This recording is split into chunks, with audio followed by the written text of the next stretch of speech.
Did you ever write somebody a love letter? Anybody? Have you ever gotten one? No? Oh, just text messages? And like, no, nothing. I don't know if y'all still do these. We used to always write letters when I was young. Of course, we didn't have texting as much as y'all did. We had a little bit, but not as much. Maybe someday you'll get someone to write you a knife with a big heart on it, or I don't know, so whatever. And maybe you'll have a message in it, something sweet like, love is like a fart. It's warm and it stinks sometimes, but it can also be the best feeling ever. I fart you, right? Okay, like maybe that's it. I heart you. I don't know, maybe you'll get a better letter than that. Guys, don't use that, okay? If you get a girl with that, let me know. But anyways, I don't know what you think about when you think about the word love. I don't know what comes to your mind. Maybe there's a person. Maybe you feel like you're currently in love, okay?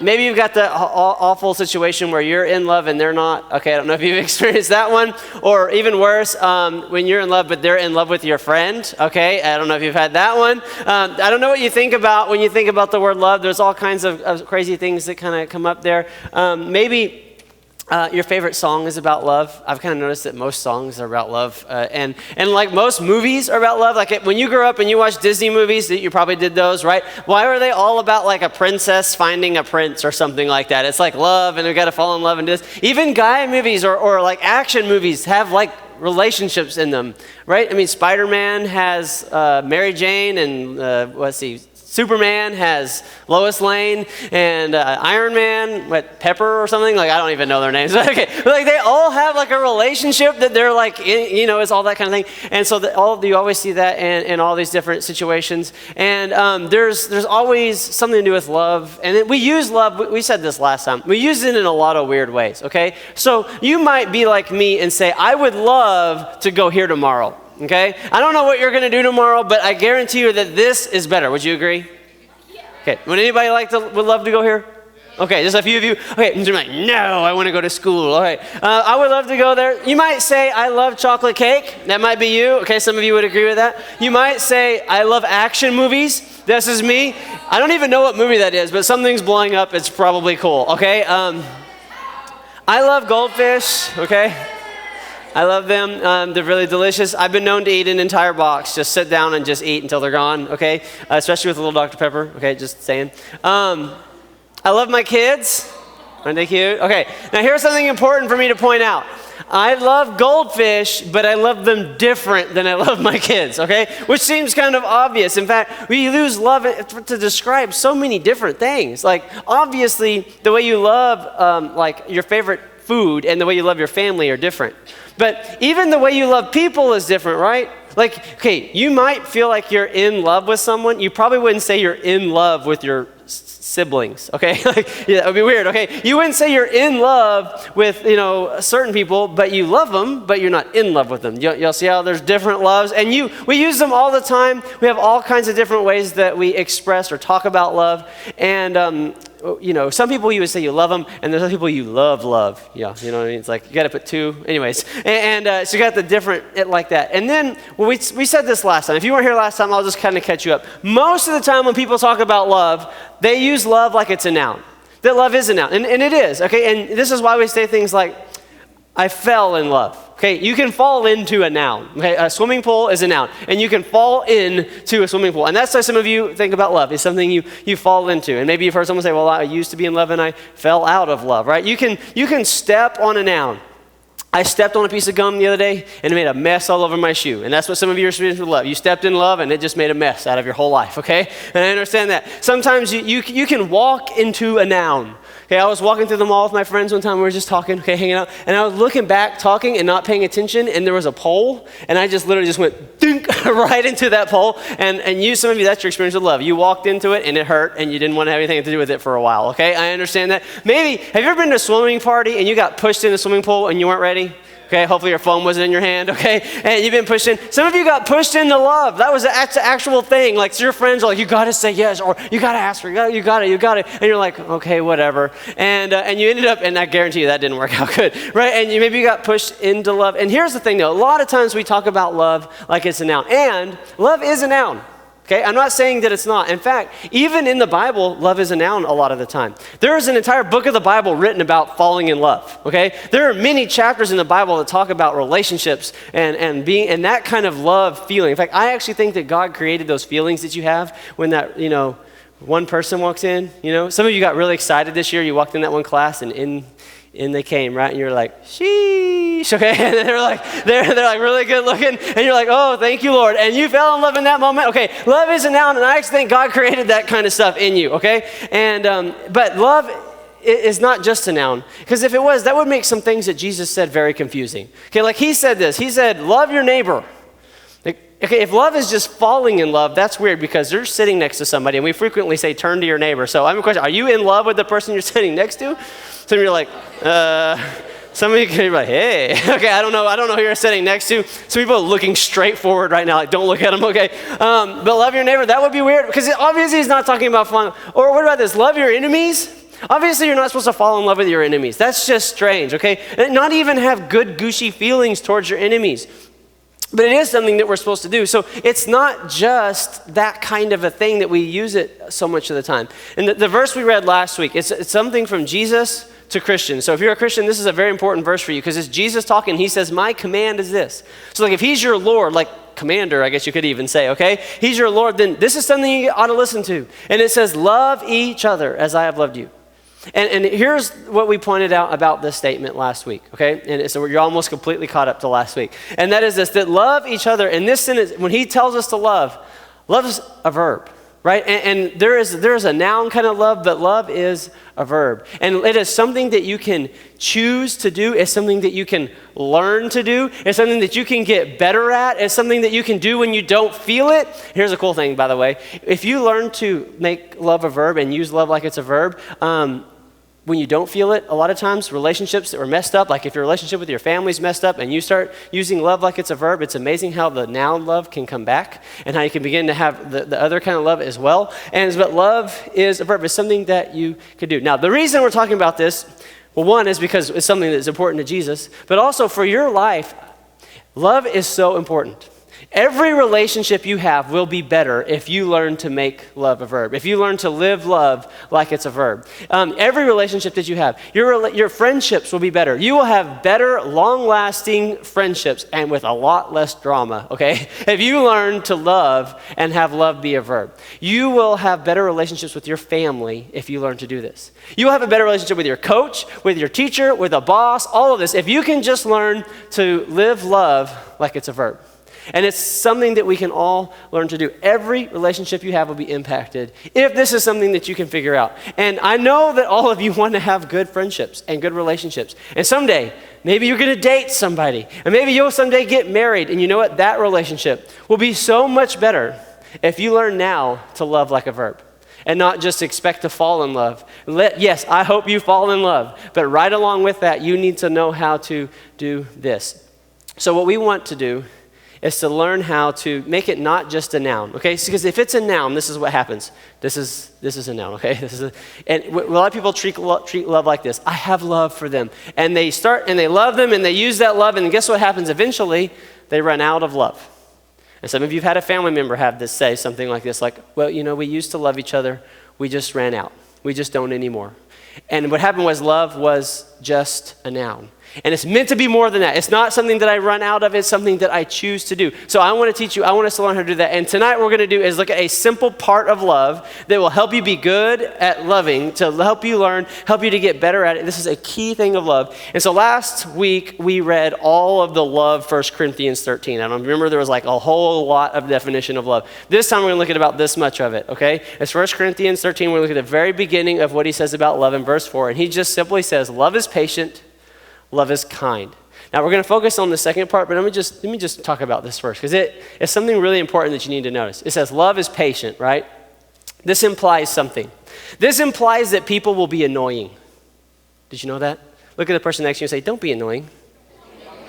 That's right. Now, if they're annoying, you've got to be patient, by the way. But here's the thing. This implies that people are going to be slow, that people are going to get in your way, that your brother or your sister is going to be in the bathroom the entire time you needed to be ready, okay? This implies that your mom is going to be late to pick you up, okay? This implies that there are going to be times when people are in your way. And you might say, well, I'm patient, just people are dumb, okay? I'm patient, but they're horrible, okay? Here's the thing. Patience only happens when people are in the way. You're not patient when nobody's in the way. You got nothing to be patient. You don't understand? This implies that there's a problem. And what we have to learn to do is to love even when, to be patient when the people around us are forcing us to be patient. And here's another thing. Sometimes you might not even feel the patience, but you can still be patient.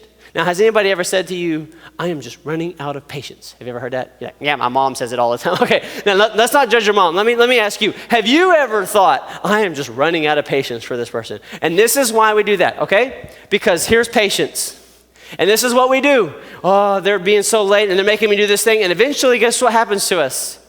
We run out because we treat love like a noun. See, because love is patient. And if we can run out of it, then we're not patient. So we got to learn to let it be something that we do. Let me show you part of the problem. I need a little bit more water here, okay?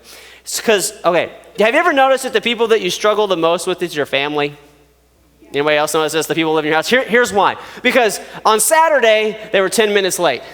And then on Sunday, they made you wait for that one thing. And then on Monday, they made you wait. And I'm so patient. Look how patient I am over and over. And then on Tuesday, they made you wait for 30 minutes. And then on Wednesday, they made you wait for about 10 minutes. And then here comes Thursday, and they made you wait for 10 seconds. And you're like, I am out of patience with you. I am so sick of this. And it's because you've been using it, and you feel like you finally ran out. But we can learn to be patient. We can learn to love where we don't or not. In fact, if you want to know why you get so mad, there's somebody in your life, they walk in the room and you're mad, okay? And you're like, why is that? We're going to talk about that next week, okay? We're going to have my favorite visual that I ever do, okay? You're going to love it. Okay, so make sure you're here next week. We're going to talk about why you get so irritated with your family, okay? But when it comes to patience, it needs to be something that we don't just run out of, because love is something that we do. And by the way, before I move to kind, did you know that patience is a fruit of the Spirit?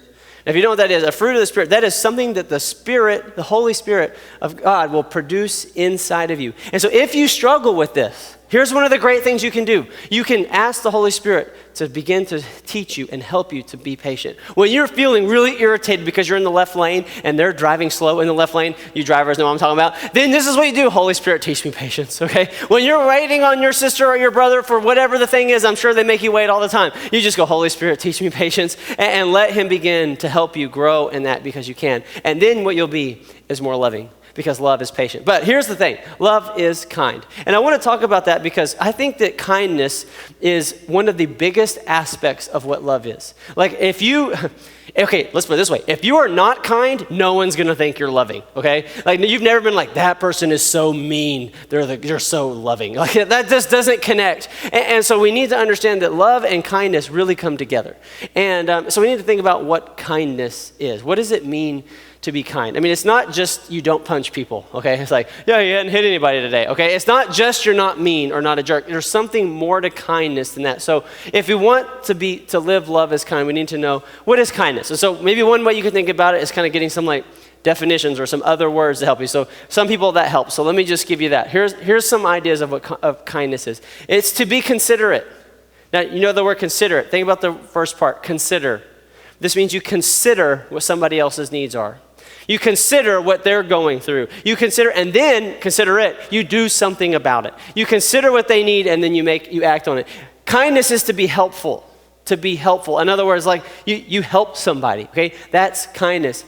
To give relief. Like there's somebody that's struggling, there's somebody that's having a hard time, you give them relief or delight. Have you ever just had somebody make you laugh or give you joy just because they wanted to, just to make you feel better? Okay, that is kindness, okay? And that's a fun thing to do. Okay, I like to do that. Sometimes I find out what somebody's favorite snack is, go buy it and give it to them, okay? Because it's fun to just see a smile on their face. Okay, that's kindness. When I go out with friends sometimes, I like to just, every now and then, I buy their food. Why? It's kind. Me and my wife used to do this. So I'm kind of a tightwad when it comes to money. And so my favorite way to go out to eat is to have a gift card that somebody gave me and a coupon, okay? I'm like, if I can combine a gift card and a coupon, it's like the ultimate, okay? And so what we would do though, one time I remember we went to this restaurant, we had a gift card and we had a coupon, and our meal was gonna be like completely free, because I was like, this is amazing. And so we ordered all this food and did all this, and it came down, I think we had to pay $1 when it was all done. And so then, after that, I got a 50 and gave it to the waitress for a tip. So, and then of course she didn't know, and so we left and we were leaving, and we were walking by the window, and we saw right as she picked up her thing, and she goes, and she started running around showing it to all the other waitresses. And you know what? That was fun, okay? And I got to give her delight. Okay, you know what? Here was what we did. It was just kindness. It was just showing something because I had the ability to and I could, and it was fun. And so sometimes that's kindness, okay? Now, when you see definitions, maybe that helps you. Sometimes, I think illustrations help, like that one, or so the other day I was in a really big hurry and went to the store, and I don't know why I'm always in a hurry, but I got out, I was late for something, and I got out of my car, so I literally had to get one thing in the store, like I think it was Walmart, yeah. And so I run into the store, okay, and I grab the one thing, and I run to I'm like not sprinting, but running quickly, looking awkward, and run to the thing, and it was the neighborhood market, and they only had one register open, okay, and the stuff was closed and all that, and there was a guy in front of me, and he had like 80 items or something. It was ridiculous. And I get in line and I was like, all that running, and I'm just gonna stand here and wait. And he turns and he goes, oh, hey, why don't you go before me? And I was like, oh. And I went in, and I tell you what he was. He was considerate, wasn't he? He looked at somebody else and considered what they might need. Here he has like 40, 80, I don't know what, a ton of stuff. Here's a guy with one. He just considered that. And he was helpful. And what relief. I was like, okay. I mean, I was literally like, okay. And I was joyful. Okay, he literally did all of the things in one little simple thing. And like, well, that's dumb, that's simple. And that's kindness. Sometimes it's simple. Sometimes it's big. Okay, so one of the things I love about the way Jesus taught was he told us a lot of stories. He didn't give us a lot of definitions, like maybe he did a little bit, but there wasn't a lot of like, here's a definition. He gives us like parables and stories instead. And so one time he was teaching about love, because he talked about love a lot, by the way. And he told them the greatest commandment is to love God and to love others, and to love your neighbor. And this guy goes, well, who's my neighbor? Okay, because basically he didn't want to have to love people, and he wanted Jesus to say who his neighbor is so he could choose not to love other people, right? And so who's my neighbor? And then Jesus answers, but he doesn't just answer the question, he teaches us about love, and I think it shows us kindness. So have you ever heard somebody say, oh, he's such a good Samaritan? Have you ever, like on the news or something, you know what I'm talking about? Like here was the story of this good Samaritan helped this lady, or whatever, okay.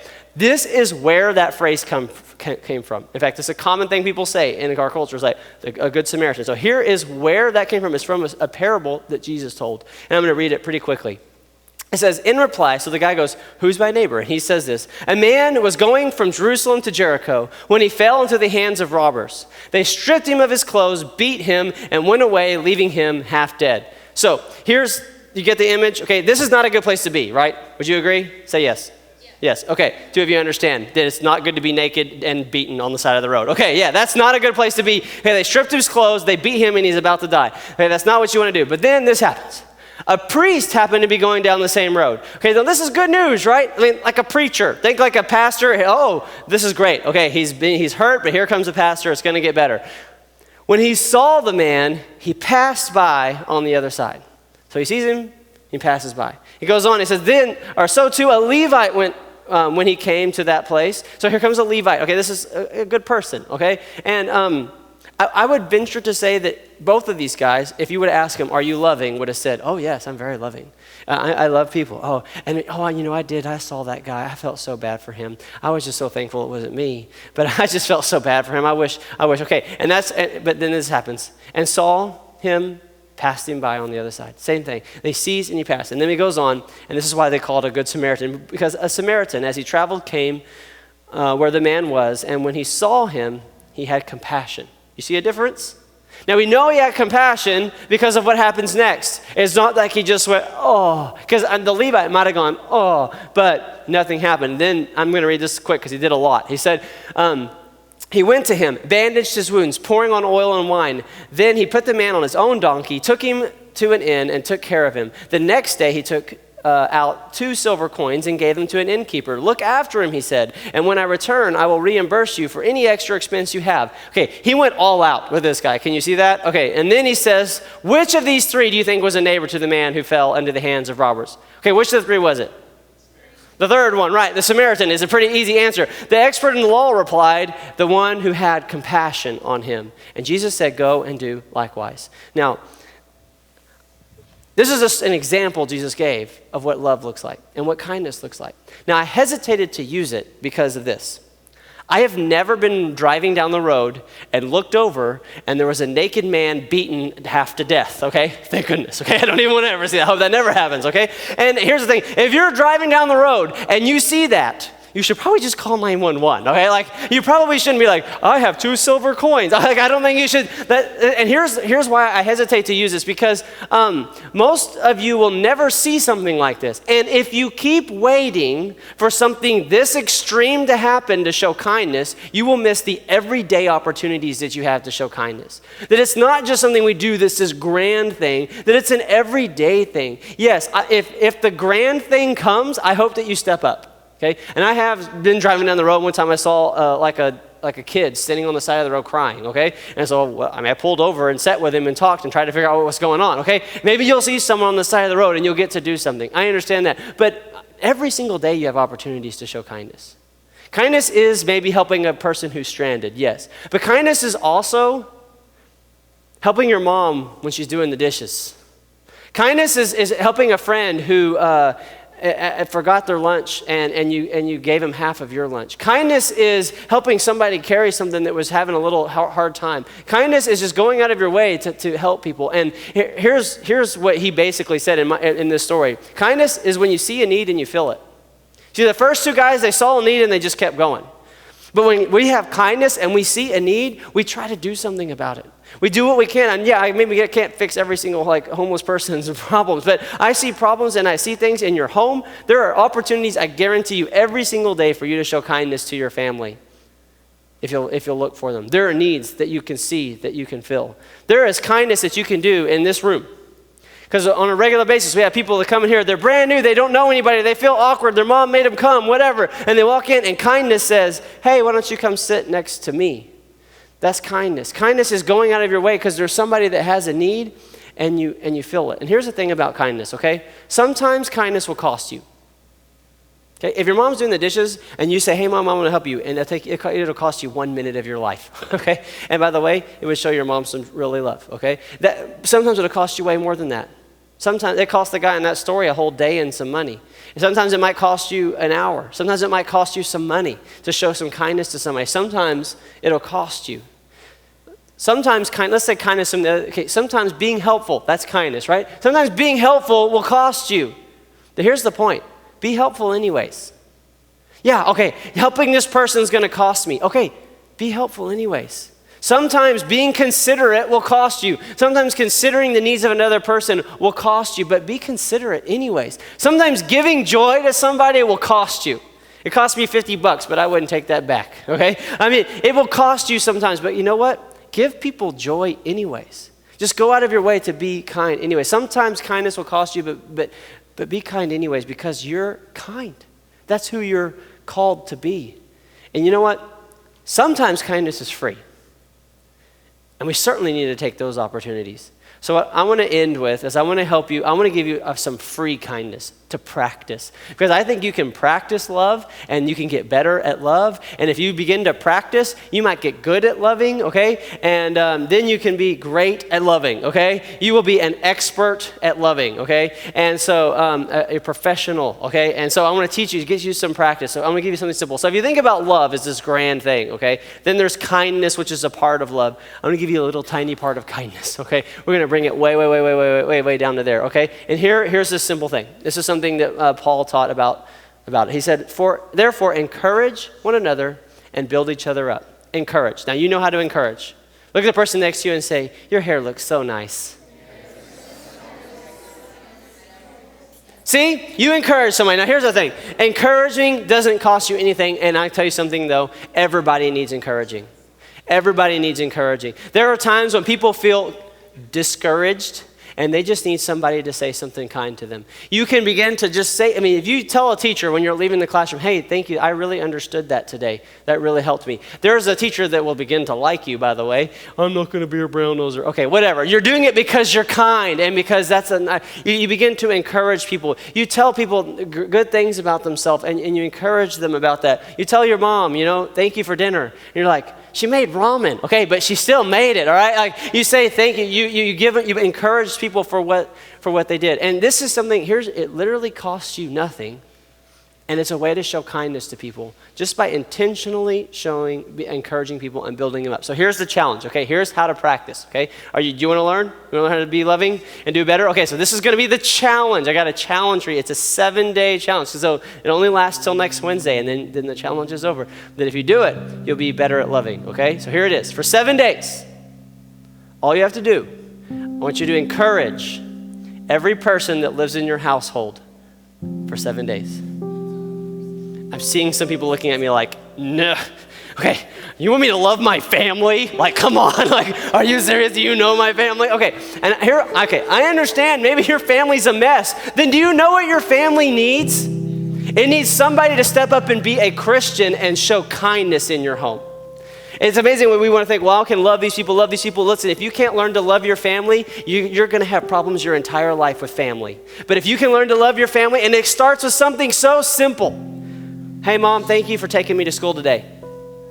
Hey, brother, whatever. And you're maybe looking at your brother or sister going, how am I going to find something good to say? Then you better go in your room and pray till you come up with something, because you need to learn how to love. And listen, there is a way that you can encourage people in your household. And if you'll just do this, look, it's not even that hard. Just start tonight. You go home, find something encouraging, something building up that you can say to the people in your home, whoever you live with.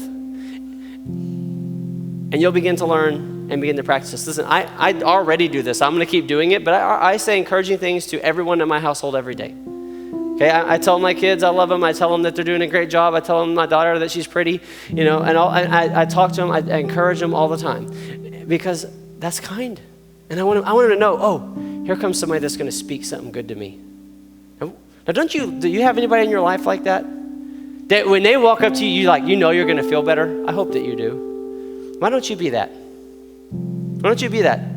Where your mom looks forward to you coming home instead of going, oh. Okay, some of you really need to think about what's going on in your home right now. I understand that they may be a problem, but come on, you be a Christian and follow Jesus, okay? Now, I just imagine, and I know we said this last week, we said, what if every Christian lived love? What if every Christian was kind? And Christianity was known for kindness. How would that be different in our world today? People would want to be drawn to the church. They would be drawn to Christianity because they go, every time I meet a Christian, they're so helpful. And I see people that are in pain, and Christians give them relief. And I see Christians, they just make people happy just for fun. Like this is what they do. People would want to do that. Okay, I can't make every Christian everywhere do that. Okay, but let's think about this. What if our youth group was known for that? What if people that walked in this room knew this? Well, that guy up front's getting kind of old, but everybody in there, he is so kind. I just like going there because they make me feel good. They make me feel happy. That's the kind of place we want to be. Okay, what about just you? What if you were known for this? What if the people in your school or your teachers or your boss or your family, when they begin to think of you, they go, man, she's so helpful. He's always so considerate. He's kind. She's kind. And they begin to think of you like that. Listen, that's who we're supposed to be. That is what a believer is like. And if that's not you, then change. Start being kind. Start practicing. Start practicing. Maybe it'll cost you, but sometimes it's free. So let's learn to be people that are kind, because it'll change your world. And if we all do it, we can change the world. So the way we end our service every night is we have just a short time of prayer. And the reason we do that is because I know that you come in sometimes with needs and things that you want to pray about. And here's what we get to do. We get to pray and talk to a kind God who loves you. I know he loves you because he sent his son for you. And he died for you. And so he wants to be with you and help you. And so if you came with a need tonight, There's something going on in your life. There's some problem. There's something. I want to encourage you that there are people your age that are going to be back there to pray with you. And we're going to just sing part of a song. It's just going to be a couple minutes. But as soon as we stand, if you want prayer, just walk to the back and there'll be others back there. Father, I just ask that you would draw every person that needs something from you tonight. And Lord, I pray that we would learn to be kind, considerate, loving people. In Jesus' name, amen.